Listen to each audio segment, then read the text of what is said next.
Welcome, everybody. It's time once again to grab your board and catch a wave as we ride the sales pipeline with the master of the sales pipeline universe, Matt Hines. How you doing, Paul? Okay. How do you like that one? Is that a good one? I've kind of become numb to all the various titles and superlatives you continue to throw out here. It's fun. It's always exciting to see what you're going to come up with. But, I am not worthy, my friend. But thank you very much for the intro. I appreciate everyone joining us today. Another episode of Sales Pipeline Radio. We are here every Thursday at 2:30 Eastern, 11:30 Pacific. If you're joining us live, I appreciate you joining us in the middle of your workday. If you're joining us through the podcast, thanks very much for subscribing. You can catch every episode of Sales Pipeline Radio at Google Play and the iTunes Store, and you can catch all past episodes as well at salespipelineradio.com. Every week we are featuring some of the best and brightest minds, interviews, discussions, updates, new data and trends in B2B sales and marketing. We cover the entire funnel, not just the top or the bottom, but everything that's working to help companies build sustainable, repeatable pipelines. Very excited today to have with us John Hall. He's the co-founder and CEO of Influence and Company, and his business really specializes in creating content that helps fuel companies' content marketing efforts, helping their employees become influencers in the industry, a very hot topic in a lot of circles in B2B marketing. So excited to have John with us here today. John, thanks very much for joining us. Thanks for having me. Can you hear me fine? Yeah, you sound great. So I appreciate you joining us, and I know that a lot of marketers and a lot of even salespeople are thinking about the idea of influence, what influence means. Could you give us, what is your definition of influence in a B2B context, in a sales pipeline context? What does it mean, and why is it important? Yeah, I mean, for this context, to me, it's pretty simple, is that, if you can engage people in a way that results in a behavior that results in either a sale or something positive, whether it's brand advocacy, a lead, a referral, that is good. That's a great way to have influence from this standpoint. And so, for the purposes of this call and a lot of the times I'm talking to salespeople, it's about how you're engaging with different audiences to get them to change a behavior that's positive in your direction, resulting in a sale, brand advocacy, partner referral, or something also beneficial. So how can you help us break that down a little bit? Because I think a lot of people, when they think about influence, they think about it one of two ways. Either sometimes I think about this in terms of outbound and inbound influence. In a lot of cases, you're trying to engage with people that already have influence to sort of share the message about your brand, your story. In other cases, you're trying to create influence. You're trying to become an influencer that can sort of join those ranks and gain sort of notoriety for your organization. How do you think about that? Is that an appropriate way to think about the differences, or is there a different way you guys think about that? Sure. Yeah. I mean, like for me, influence. It's actually. From a sales standpoint, it's pretty simple. Is that if you can get someone to trust you, and if you can stay top of mind, so that when they're in a moment to purchase or to have one of those moments that I talked about being beneficial, then that is the purpose of building influence. And so there's a variety of ways to build trust. And I'm not saying they have to be, the person you call, or you're the person they call when they're in jail, trust. I'm saying that there's different ways to have, I call them trust touch points. So points of which you engage with them where they, for example, a lot of times in sales, it's helping them out in some way. So if you got them an article that was valuable to them that addressed a pain point. So it could be coming from you or it was something you curated, but ultimately it was something valuable to them. They go, wow, that was nice, or that was really helpful towards me. And it has a small little touch point that creates a moment of trust that over time, the more you have those, the more that you gain, their attention. And so that's kind of it's diving in deep to all the things that are those trust touch points, making sure that you're doing them, as consistently as you can. And then most of the time, those will result in some sort of a good benefit for you. Talking today to John Hall, who's the CEO and co-founder of Influence and Company. You can check them out at influenceandco.com. And I think a lot of organizations, as they warm up to the idea of influencer marketing, I mean, they're thinking about that as sort of influencer marketing and content marketing together. They're also sort of in many cases curious, like, who owns this? I think it's marketing should, in many cases, owns it. I don't see a lot of sales organizations owning it, but who in the organization should own it? It's getting assigned, in many cases, I see, to PR departments, that have had media relations and analyst relations. Can you talk a little bit about how PR and influencer marketing work together? And I think especially in your context where you guys are doing a lot of guest contributed content, you yourselves are a contributor to Inc. magazine, a columnist at Forbes. I think the lines are blurring a little bit. How should people be thinking about that, and how do they operationalize that? Yeah, well, they've kind of all merged together, to be honest with you. I mean, before you had PR, marketing, recruiting, sales, all very separate. But what happened is that over the last 10, 15 years, sales has changed. Like, I grew up on door-to-door sales. Now it's changed to that what we're a lot of times offering is being focused on the audience or the consumer or the potential sale, and how we can help them and engage and get them good information, help them out in a certain way. And that's what changed this kind of trend of sales is standalone, because now marketing is creating content, PR is creating content that's valuable and can be used in other parts of the business. And so that's why, PR, I think, and marketing have merged for a lot of companies. The CMO oversees both. And then there's something also that a lot of times the CMO oversees sales, or at least has a very good connection with that head of sales. And so you've got to look at it as that, okay, what are we doing from a sales side of things? What are we doing to listen to customers? And what I call content triggers or triggering is when there's a moment where a salesperson listens to a customer and realizes, wow, there's an aha moment. Something I said to them was super engaging and helped with the sale.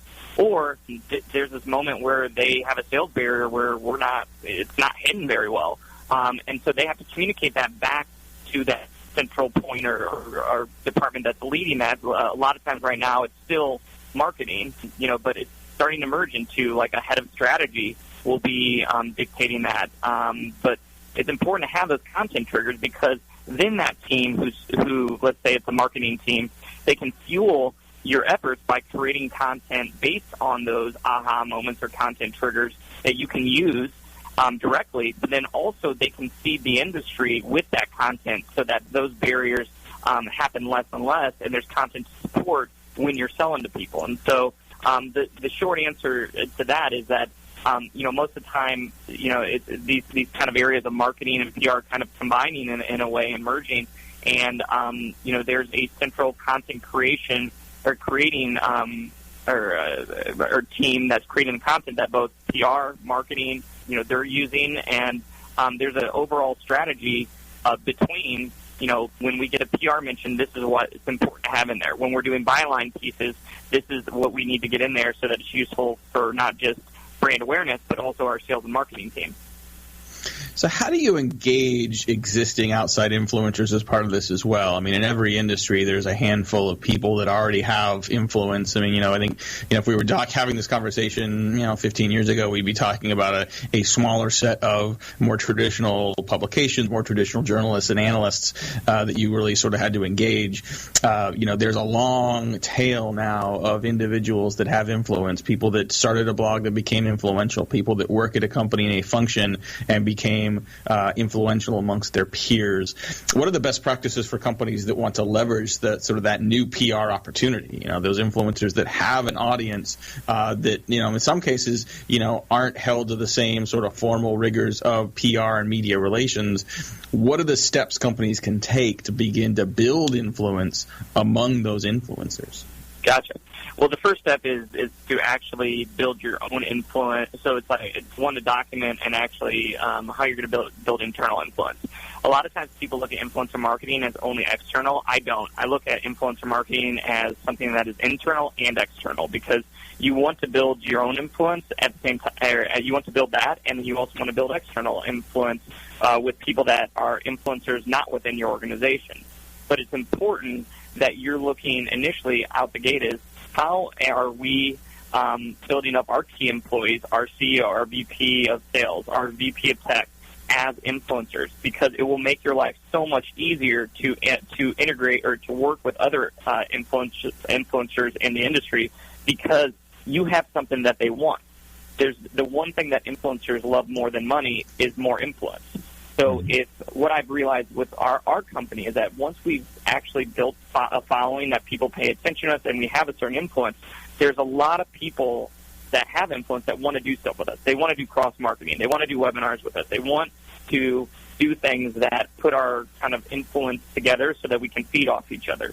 So that's the first part, is that you've got to be very clear, is that when we're doing influencer marketing strategy, it's vital that you're building your own influence first. It makes your life a lot easier down the road. One of the examples that I give is that with speaking, there's a lot of companies that do sponsored speaking a lot, where we don't do any of it right now because a lot of times conferences are wanting us at their event. Now, that's because we've spent time building up keynotes throughout our company that we get asked to do that. But there's another company that I just talked to where they're paying for every time they're doing a keynote. And that's why it's so important to earn it first and to build it up from within. Now, to do that, it's making sure that you're committed to it. You're investing in employees, not just one, but actually, several employees that you can have critical mass in case one leaves, but then also that speak to different audiences. It's a lot more powerful when you have three that have very specific, audiences they're going after than one that has like a general audience. And so you have to look and say, who are we investing within this organization to have influence? And then how are we, how are we investing in them? Are we doing a byline campaign with PR mentions, getting them on lists? Are we investing in their social account? What are we doing to get them speaking gigs? There's all these things that happen. It could be we're investing in this person to have a book about this topic. But what ends up happening when you do that is that there is this spread effect, because once you do some of these things, those don't go away. A book doesn't go away. When you get PR mentions, you can leverage them in sales for a year or so afterwards, even longer sometimes. So it's important that you commit to that and then look at how you're leveraging that across the company, not just in their personal brand. Talking to John Hall today, the CEO and founder of Influencer Company. We're going to take a quick break, pay some bills. We'll be right back, talk a lot more about influencer. I like the idea we're thinking about the term inbound, outbound, internal, and external influence. Lots of opportunity for companies here. We're going to try to break it down a little further, help you understand the next steps to how to do this for your own organization. We'll be right back. Sales Pipeline Radio. In a world where the speed of innovation and change in B2B marketing has never been greater, the only thing bigger is the need for clarity, or a blueprint, for a guide to what's really working and how to apply it specifically to increase sales pipeline growth, velocity, and conversion. That's what you'll find in the Modern Marketer's Field Guide. Download it free at HeinzMarketing.com. Marketers acknowledge that account-based marketing is important, but what does that really mean? ABM requires a deep understanding of your target accounts and the people within its internal buying committee. Are you prepared to launch and drive results from an ABM program in your organization? Get the recording for the Modern Marketers Workshop, ABM, From Strategy to Action and Results. A fully online, on-demand workshop that includes an interactive workbook, the presentation slides, and templates, all for $195. Visit www.heinzmarketing.com/workshops. That's HEINZ marketing.com and get started now. All right, let's get started again with that influencer himself, Matt Heinz. Thanks very much, Paul. Excited to have John Hall with us today talking about influence, how to build influence, how to leverage influence, and how to use that to drive business and drive pipeline in your organization. Lots of great guests coming up in future episodes in future weeks here at Sales Pipeline Radio. Next week, we are going to feature our very own Brian Hansford. He is going to join us and talk about the latest research we've seen that his team has conducted around marketing performance management. How are companies better understanding what marketing is working, which marketing they should double down on, which marketing they should start to ramp down, and how that can directly impact not only optimization of budgeting, but also pipeline results. In future weeks, we've got Nadja Gauci joining us to talk about, from Prezi, joining us to talk about conversational sales presentations and much more coming up. Make sure you don't miss an episode. Join us, salesPipelineRadio.com. You can join us live every week on the Sales Lead Management Radio Network. You can also join us via our podcast to make sure you never miss an episode at Google Play and the iTunes Store. We are continuing to discuss influencer marketing with John Hall, who is the founder and president and CEO of Influence & Co. You can check them out at influenceandco.com. And we were talking before the break about helping your internal employees become influencers. And my follow-up question to you, John, is how do you decide who should be one of those influencers? I assume that there is some science in terms of selecting people that are going to be most likely a successful influencer. Is it based on personality? Is it based on insight? Like, what are some of the primary factors that make someone more likely to be successful as an influencer within your company and for your brand? Yeah, absolutely. That's a great question. And there's multiple things that we look at. We look at, one, what's going to benefit the company the most from the standpoint of external people and the stakeholders. So is it going to be valuable for the CEO position, because that's a lot of times the looked at as the top leader of the company. A lot of times that is the person, and it's pretty obvious they are.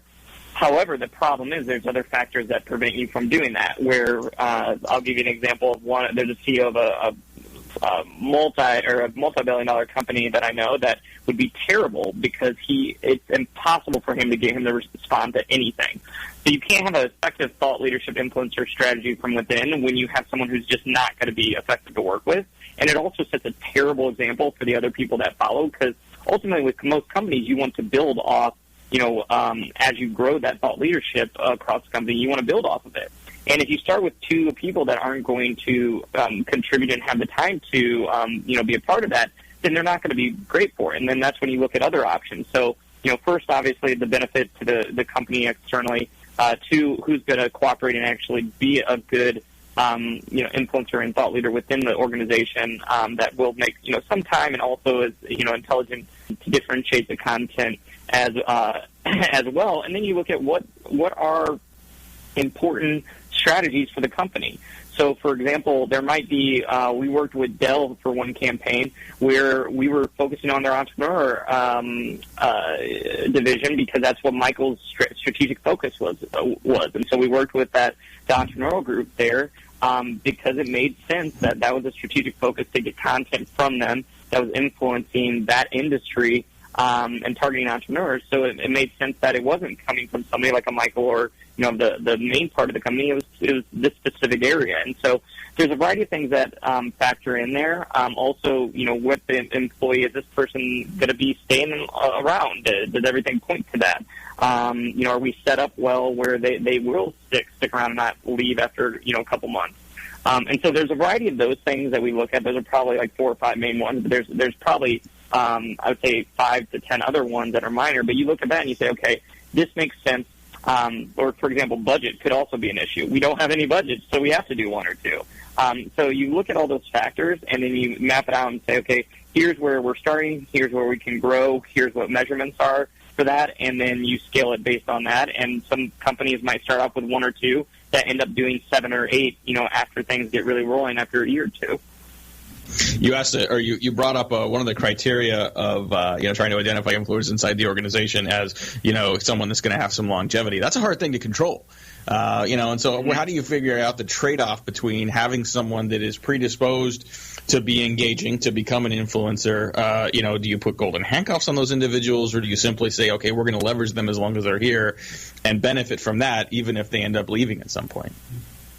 Yeah, I mean, you can do that. And, I'm not terribly scared of employees leaving. I think that, I think with Branson's quote that's, invest in people so that they can leave and treat them well enough so they don't want to or something. I don't know. I could have butchered it, but that's how I feel about things. And we've invested in some of the VP's, brands, and we've had 1 or 2 leave. As crazy as it has been really beneficial because we've built up their influence and they've gone to another company.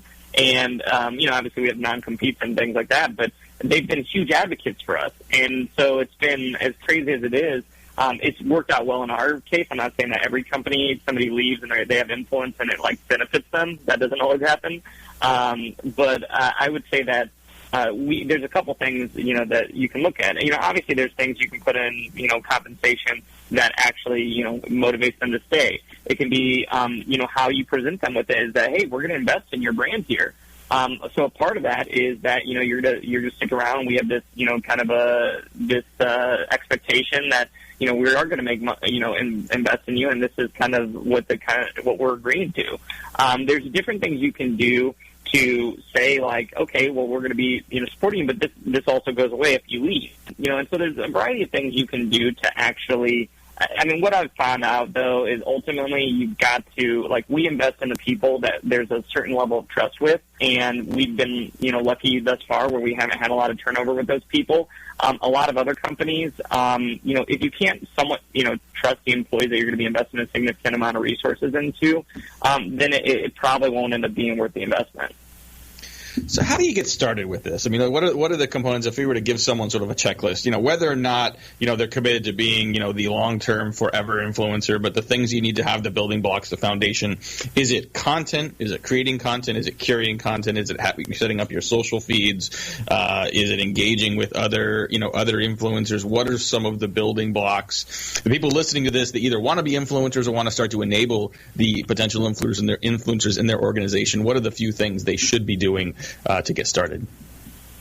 Oh, yeah, absolutely. And here's some inspiration here, and is that it was like 5 or 6 years ago before 6 years ago before we started this company, I didn't even have a LinkedIn profile, I don't think. If I did, it probably didn't have a picture, and it was crappy. Didn't have any presence. I would say, outside, my grandma and mom and family. Besides that, I was pretty much a nobody from a national standpoint, And it's like when I look at where I was to where I am today. Now, I'm not also the most well-known person in the world either, but at the same time, is that the influence that we've built in 5 years, just for me, it's pretty significant. That's resulted in opportunity for myself and the company. Now, what I did was not rocket science, and it's as simple as the first thing is documenting and saying, here is my documented strategy for thought leadership, how we're going to build influence, and it's not going to happen in 2 to 3 months. It's not going to happen just like that.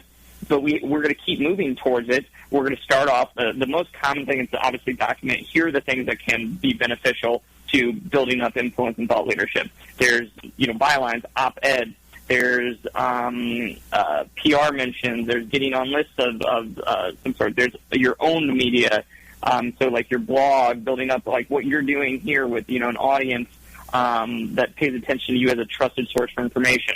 There's all these things that factor in. And there's content that you can look at that I've written and different things out there that can help you kind of form what that looks like.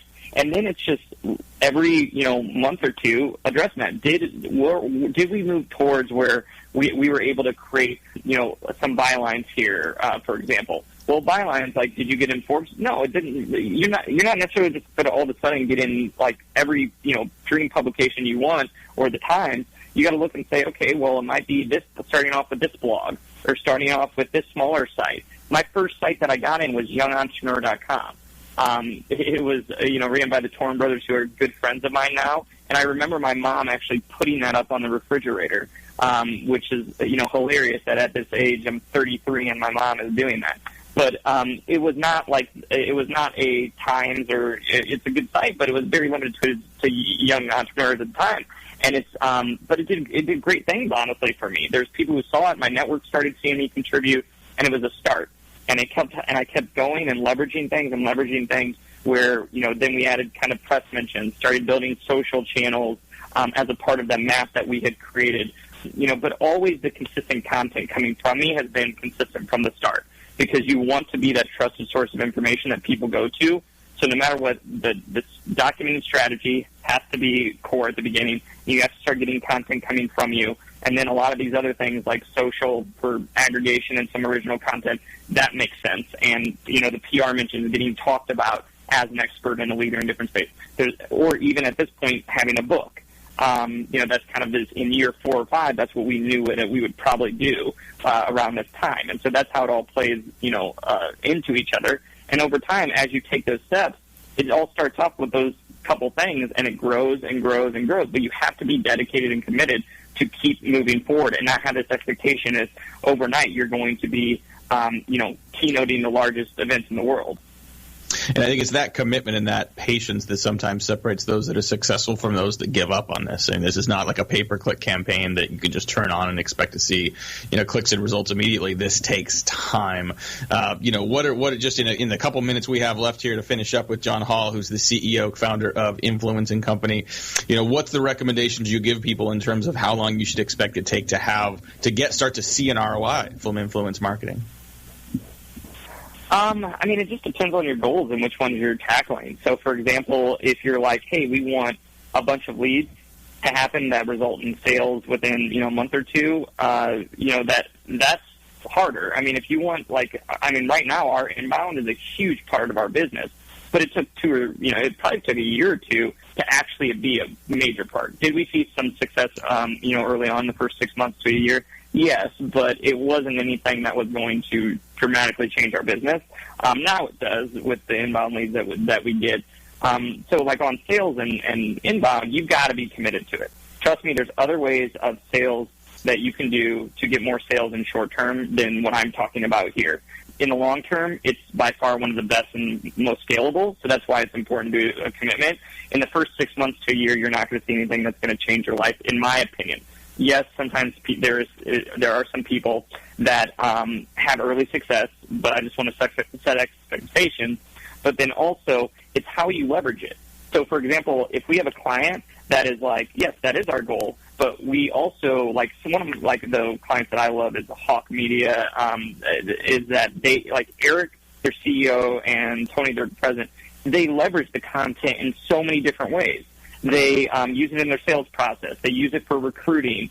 They add it to their newsletter. They share it on social. They actually really, really embrace when they just, started initially out the gate creating content, getting the PR mentions and these things. And that's why they've had a lot of success earlier. So that's an example of one where it's like, okay, well, that happened sooner. But then there's other goals that, we had one client say, hey, this is, we're specifically only using this. We already know our 200 clients, and we don't even have more than 200 clients, but we need to nurture them, and we're going to use this in the sales pipeline. Well, they immediately out the gate started using that content in their sales pipeline, as a part of the process, and their conversions went up. I think it was in that 6 month span, they went up 50%, which is pretty high. That's a very high number, so that's bad expectations, but 50% of conversion increase from adding this thought leadership content to the sales pipeline. So that was a little different where it's like, hey, that's not lead generation, that's helping convert with sales. So it depends on kind of what your goals are, but those are some examples of kind of expectations to have. Absolutely. Awesome. Well, I want to thank our guest, John Hall from Influence and Company. You can learn more about them at influenceandco.com. We're going to have to jump and let some other companies and other hosts have their show here, Paul. But thanks very much for joining us on Sales Pipeline Radio. If you want to hear more and share this conversation about influence marketing with others on your team, you definitely go to salespipelineradios.com, find that replay, and also obviously join us on the podcast at the Google Play and iTunes Store. Thanks again for joining us today. We'll see you next week. For my producer, Paul, this is Matt Hines. We'll see you next week. Sales Pipeline Radio. You've been listening to Sales Pipeline Radio, all things sales pipeline, with your host, Matt Hines, right here in the Funnel Radio channel for at-work listeners like you.